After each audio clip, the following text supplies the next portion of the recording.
President Bola Tinubu on Wednesday established a 31-man Presidential Economic Coordination Council comprising himself, the Vice President, the Senate President, the Chairman of the Nigerian Governors Forum, among others.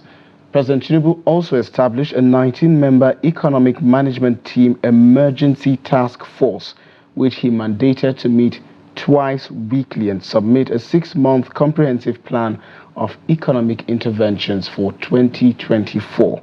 The Economic Management Team Emergency Task Force was approved by the Federal Executive Council on Monday.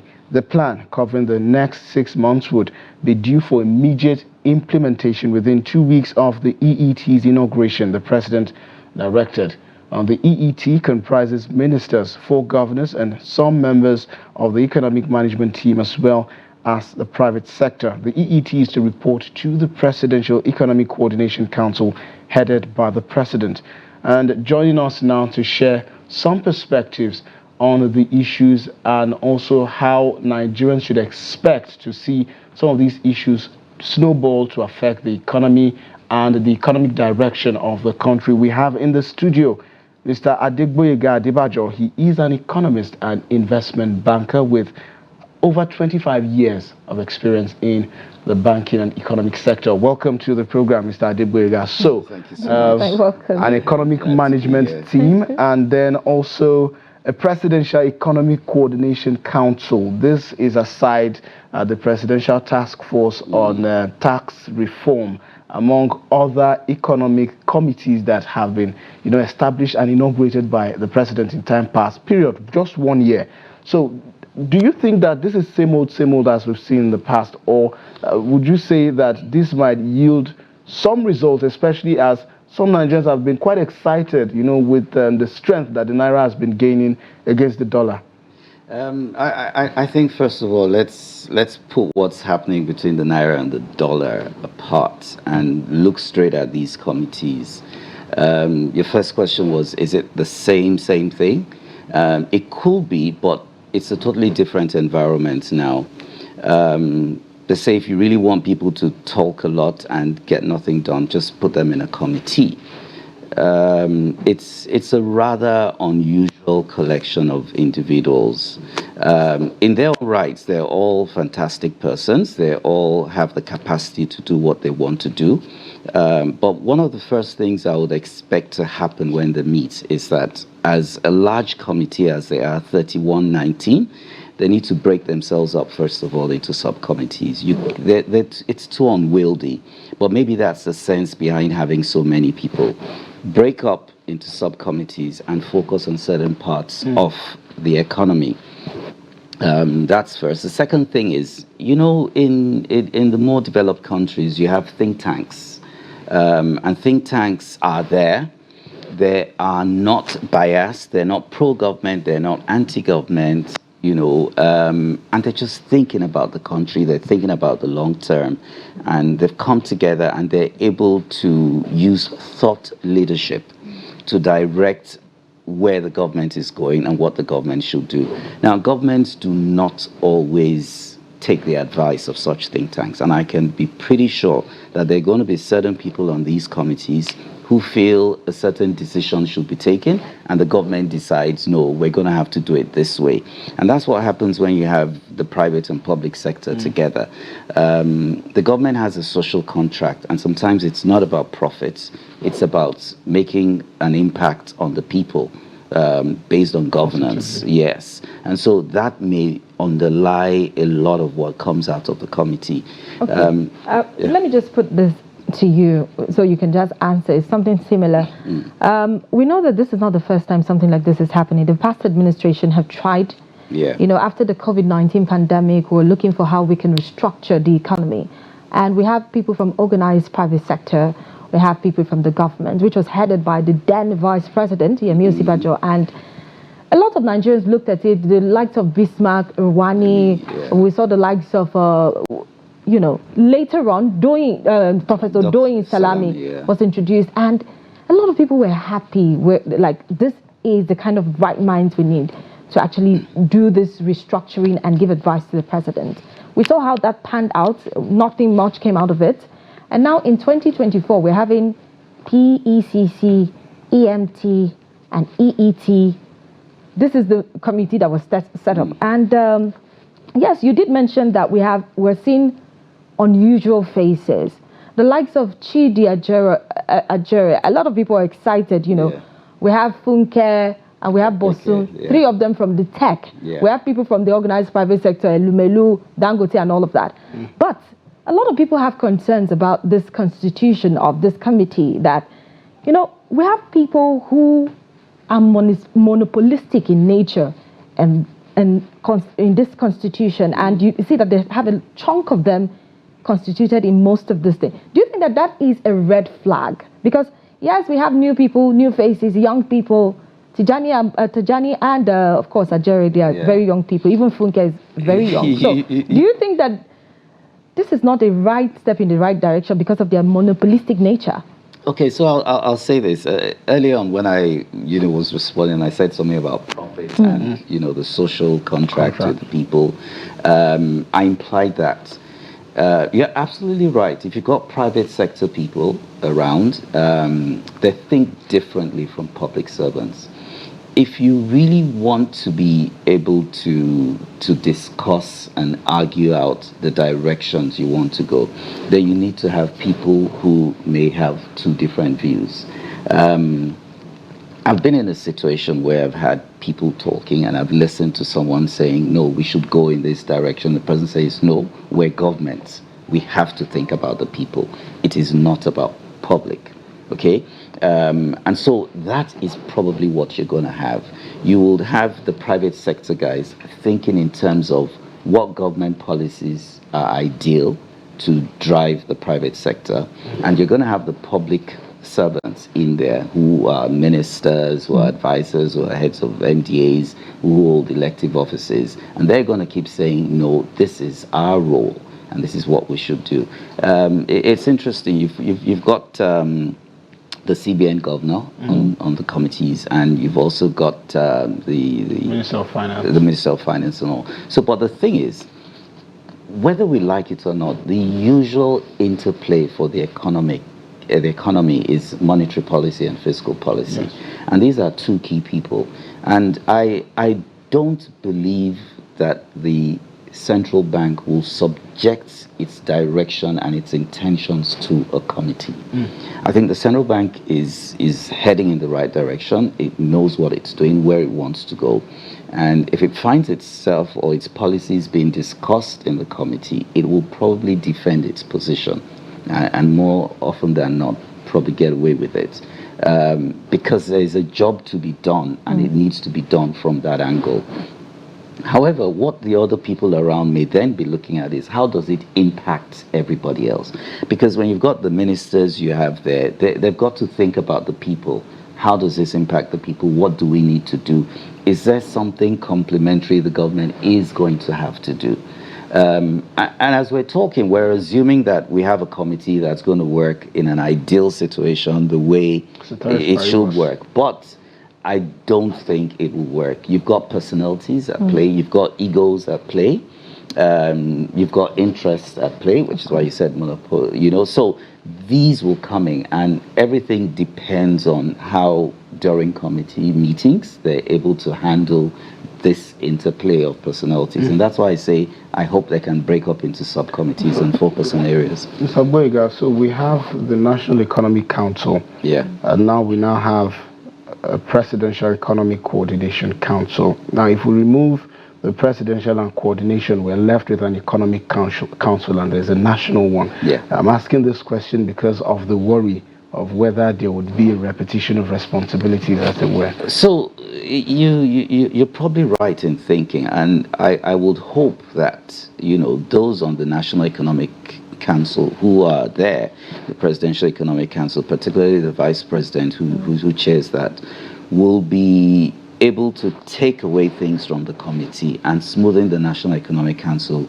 meetings, because the NEC, the one with the VP actually heading it, is the constitutional one, and it's the one that can take decisions and then go on to the FEC.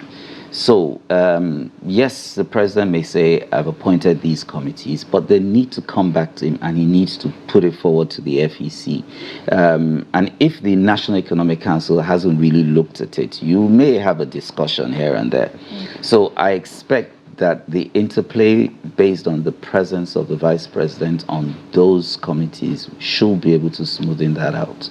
If you put a few governors on the committees too. So I understand that the governor of Anambra State is there, the governor of Niger State is also there, and I think the governor of Ogun State. Ogun State. Yes, Ogun State is also there. So and it's interesting, three of them. I don't know why the three of them. I can guess, and I think it's an educated guess why the governor of Anambra State is there. I mean, clearly, clearly and obviously. From the last administration, Professor Soludo was there. Yes, of course. So he's, and you've got people going.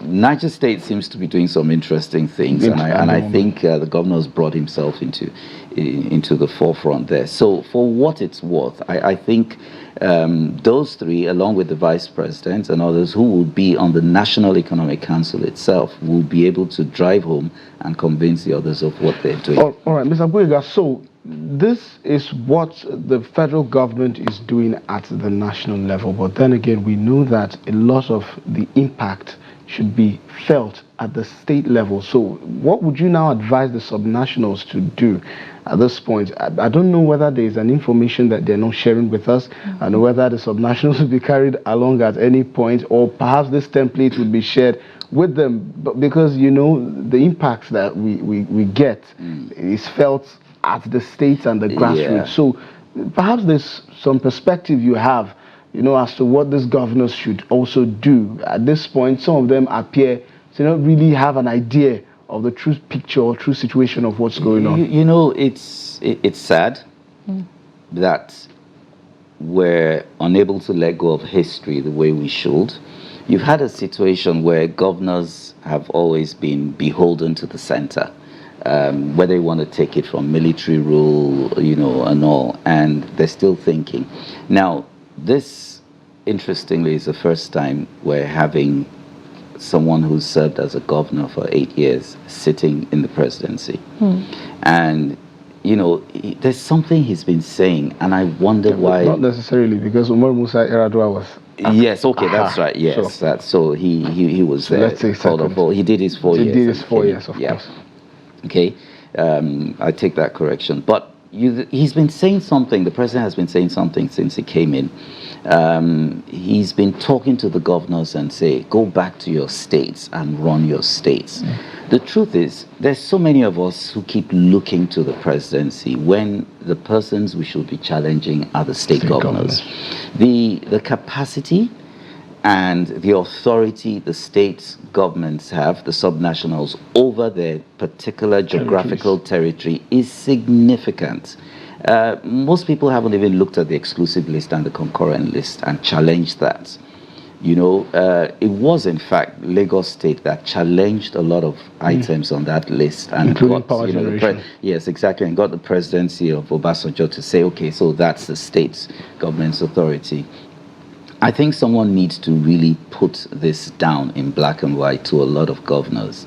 It's time to stop looking to the center and saying, oh, we want the president to do this, we want this from the federal government, we want that from the federal government. What's happening in your states? I never expected that Lagos State and Niger State will come into the kind of agreement they did, but it happened.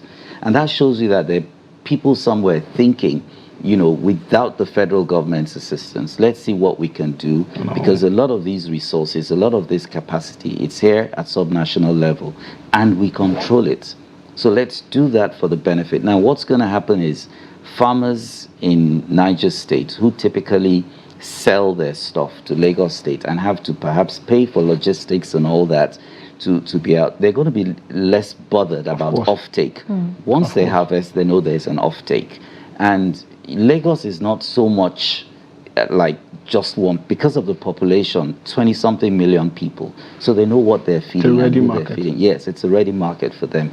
And the state government in Lagos has set up a distribution system so that it comes in and it doesn't go through the typical market things to raise prices, but it comes in and it goes to the distribution systems. And so people can then pick all up. of this. I think what the masses want to hear, or the residents of this state want to hear, is I think it's going to affect, or let it just reduce the price of commodities in the market.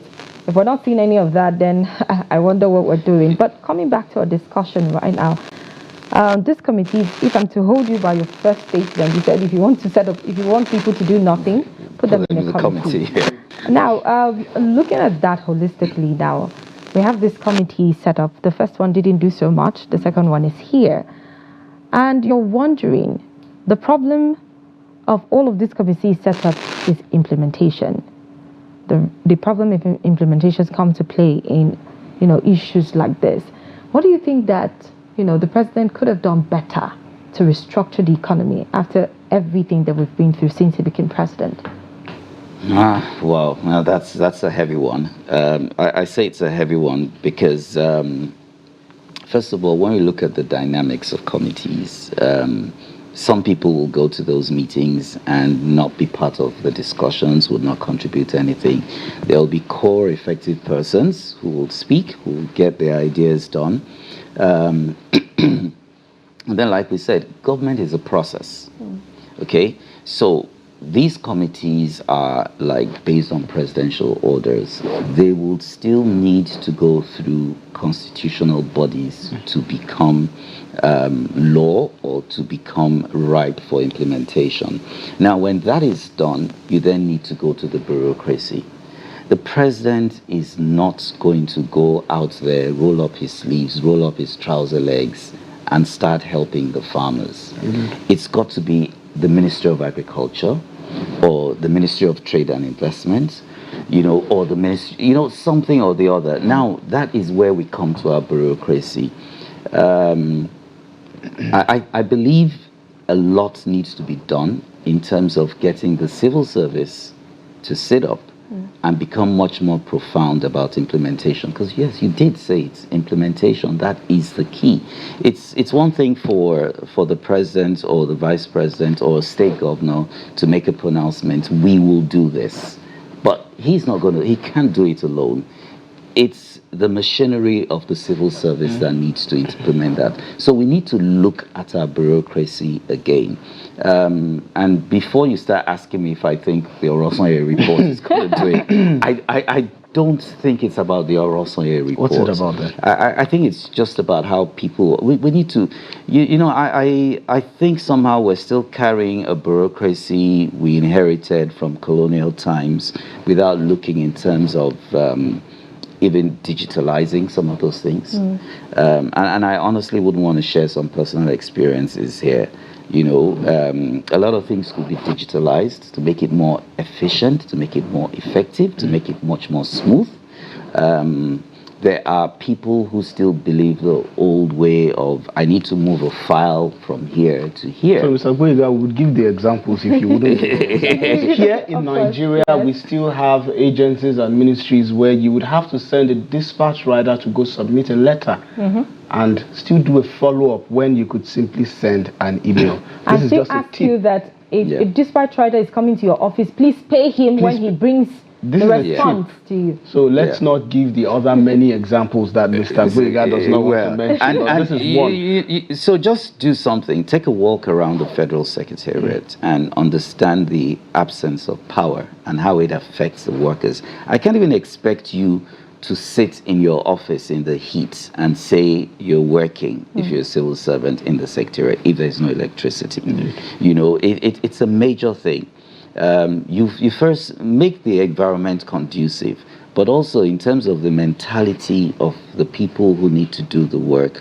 And the interesting thing is that we've got very, very intelligent civil servants. Exactly. We've got people who understand what they need to do, people who have the capacity to do what they need to do, but something just doesn't gel because, you just find everything just gets bogged down. And it has to be this person has to minute on this, it has to go up to this. No, I can't say this, you have to go and meet this person, and that becomes a problem. But you did mention that, the civil service have a role to play. Yeah. They demand for accountability and press home all of this. Give us a sense on how this can happen, actually.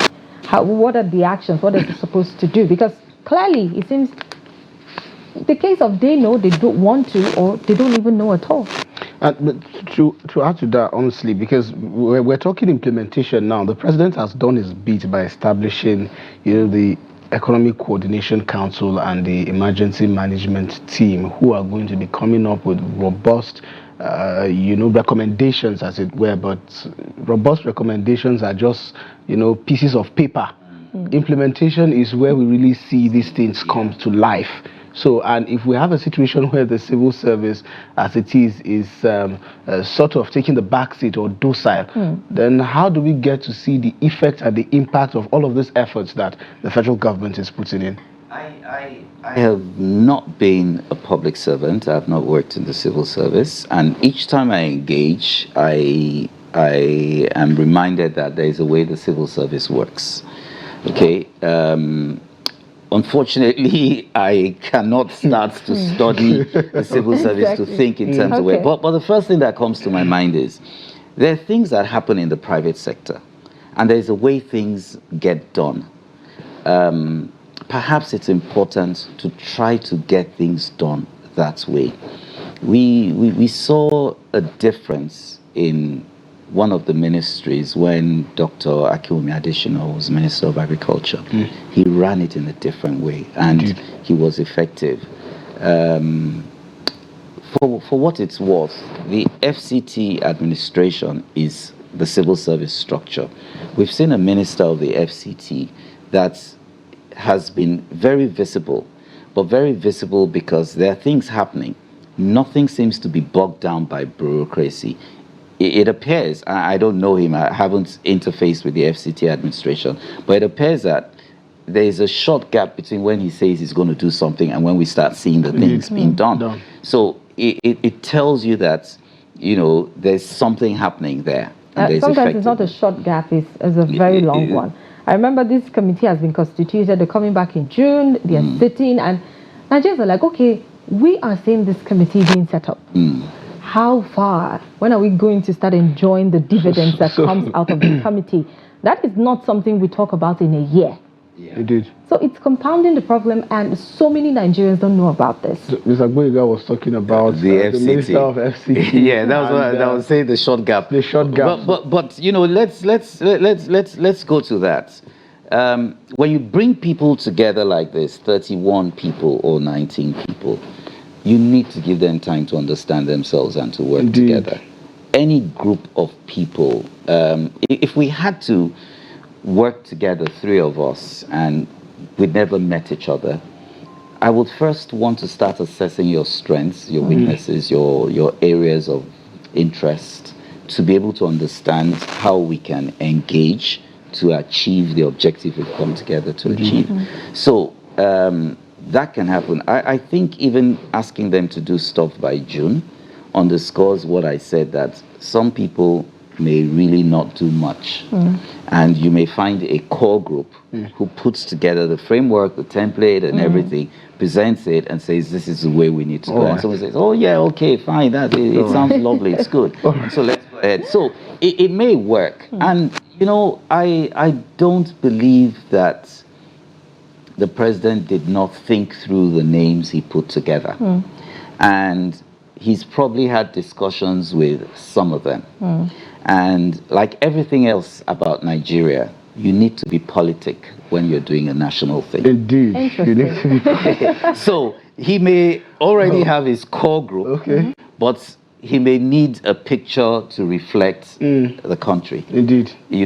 Now, like I said, I think this conversation is something we'd have to revisit. Of course, I wish we had more time, because there are a lot of questions I would want Mr. Adebayo to answer, but we're out of time. But we'd like to say thank you so much for the insight you've provided. Thank you very much with this constitution of the committee and how it will restructure the economy. And we would like to say thank you for being with us through the discussion segment.